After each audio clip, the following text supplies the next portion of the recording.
right now people, at least in the United States, are very concerned about inflation and the possibility of a recession. And I'm here to tell you about a hedge against inflation.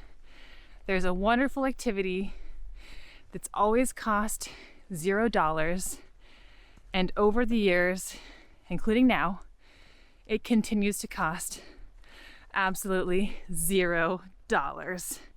And that activity is hiking. I mean, I'm sure you can go out and spend hundreds of dollars on hiking gear and special boots and pants and trekking poles and whatever, but really all you need is a pair of sneakers or boots and whatever clothes you got on, and you can get out there and enjoy yourself for free.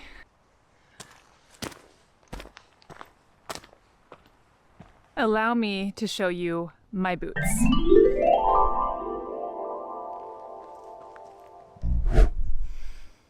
These are my boots.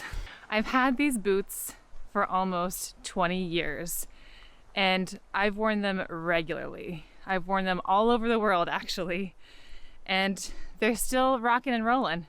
I've only had to replace the shoelace on one of them, and the other one's about to go too, so, you know, a couple bucks for a new pair of shoelaces. But other than that, they have been totally perfect. I remember when I got them because I was 15 and I was going on a backpacking trip with my older brother. And I remember thinking at the time that the $80 my mom paid for them was, whew, that's a lot of money.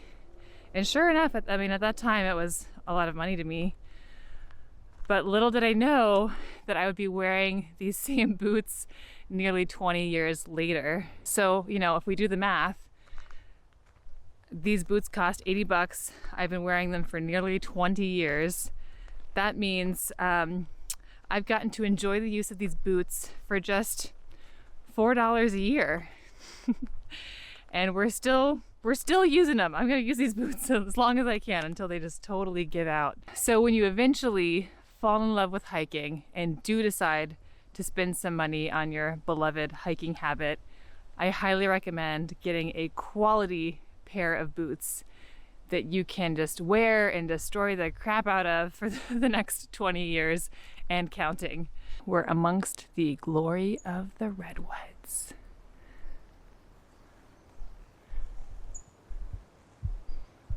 I am not trying to say that inflation isn't real or that, you know, you shouldn't notice the impacts that it has on your life, but you definitely shouldn't overlook the parts of your life that don't cost you extra and the things that you can enjoy for free.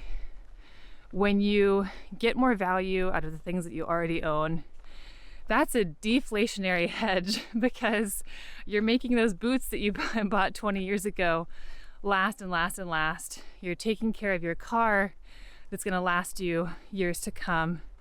You're taking care of your belongings and things that you don't have to replace as quickly. That's all super deflationary. And when you can find activities you enjoy that don't cost you anything, that's amazing.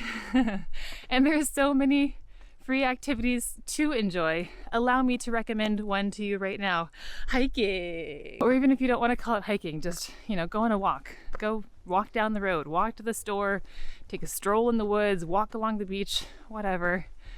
Walking is a great free activity, and it's so good for your health.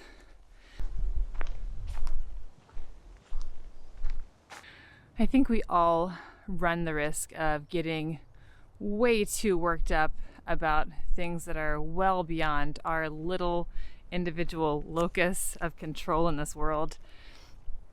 There's just so many things that are so much bigger than us that we have absolutely no control over, yet are constantly put into our faces, and we're made to think, inflation, recession, and these big things that we really can't change. So it's like you really do have to focus on, well, what can I do? What do I have power over? And what can I change? And so if gas prices are surging, if gas prices are high, Can you find a way to drive less? If food prices are high, can you change your spending habits? Can you buy less meat and less dairy? Can you eat more vegetarian and vegan meals? Can you eat out less? There's all different types of things that you can do. There's a lot of small things that you do have power over. And once you start doing those things, you kind of realize that they're not that small.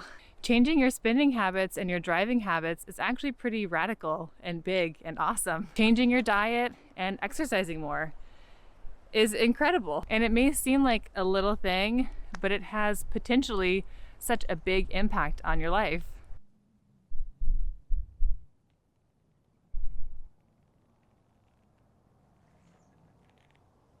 Our walk down is mostly gravel road.